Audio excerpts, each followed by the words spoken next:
பிதா குமாரன் பரிசுத்தாவின் நாமத்தினாலே உங்களை வாழ்த்தி வரவேற்கிறேன். இந்த நாளிலே உங்க கூட ஒரு வார்த்தை பேசும்படியாய் கர்த்தர் தந்த நல்ல தருணங்களுக்காக கர்த்தருக்கு நன்றி செலுத்துகிறோம். சங்கீதங்களின் புஸ்தகம் 71ஆம் அதிகாரத்தில் சொல்லப்படுகிறது. 3ஆம் வசனம். நான் எப்பொழுதும் வந்தடையத்தக்க கண்மலையாயிரும் என்று சொல்லி தாவீது ராஜா சொல்லுகிறார். நம்ம எப்பொழுதும் வந்தடையத்தக்க கண்மலையா இருக்கணும்னு சொல்லி ஆண்டவர் விரும்புகிறார். எப்பொழுதும் நம்ம இருதயத்துக்குள்ள எப்பவும் தேவன் வந்து தங்கி இருக்கும்படியான ஒரு இடத்தை நம்ம என்ன செய்யணும், கொடுக்க வேண்டும் என்று சொல்லி ஆண்டவர் விரும்பிக் கொண்டிருக்கிறார்.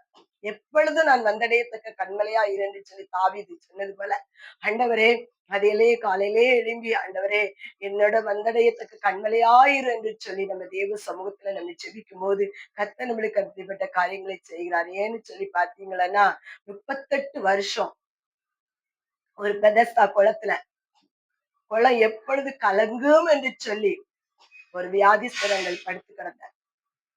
அவர் எப்பவும் 38 வருஷமா ஒரு மனுஷனை தான் நம்பி யார் அவர் ஆண்டவர் சொன்னாரு, நீ சுத்தமாக விரும்புகிறாயா என்று சொல்லி கேட்கிறாரு.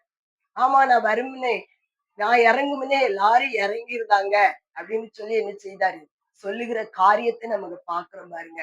ஆண்டவர் சொல்லுகிறாரு, அப்போ நம்ம அந்த இடத்துல அது வரைக்கும் அவர் அந்த மனுஷனை தான் நம்பிட்டு இருந்திருக்காரு.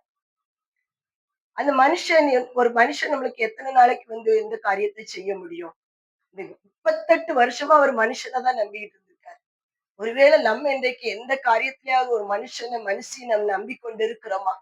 ஆண்டவர் சொல்லுகிறார், நான் வந்தடையத்தக்க கண்மலையாயிரும் என்று சொல்லி கர்த்தர் சொல்லுகிறார். அந்த வியாதி படுக்கைக்காரர் ஆண்டவர் எழும்பி அவர் கையை பிடிச்சு கொண்டு கர்த்தர் இறக்கி விடுகிறார். அவருக்கு சுகம் கிடைக்கிறது. அப்ப நம்மளும் இன்னைக்கு ஆண்டவர் தான் நம்மளை கொண்டு இறக்கணும், ஆண்டவர் தான் இந்த காரியத்தை செய்யணும்னு சொல்லி நம்ம இருப்போம்னு சொன்னா ஆண்டவர் அந்த காரியத்துல நம்மளுக்கு ஆண்டவர் உதவி செய்கிறவர் இருக்கிறார். நம்ம இருதயத்துக்குள்ள எப்பவும் ஒரு வந்தடையத்தக்க கண்மலையா இருப்பார். இங்க மனுஷனுக்கு நம்ம இடத்தை கொடுத்துக்கிட்டு இருந்தோம்னு சொன்னாக்கி அவர் வந்தடைய முடியாது, அவர் வந்து சேர முடியாது. அதே போலதான் இன்னைக்கு அந்த மனுஷன் அந்த 38 வருஷமா அந்த இருதயத்துக்குள்ள நம்மளை கொண்டு யாராவது இறக்குவாங்களா, நம்மளை கொண்டு யாராவது இறக்குவாங்களா, நம்மளை கொண்டு யாராவது இறக்குவாங்களான்னு சொல்லிக்கிட்டே இருக்காங்க. ஆனா பாருங்க, ஒரு நாட்கள்ல கர்த்தர் போய் இறக்குனாரு.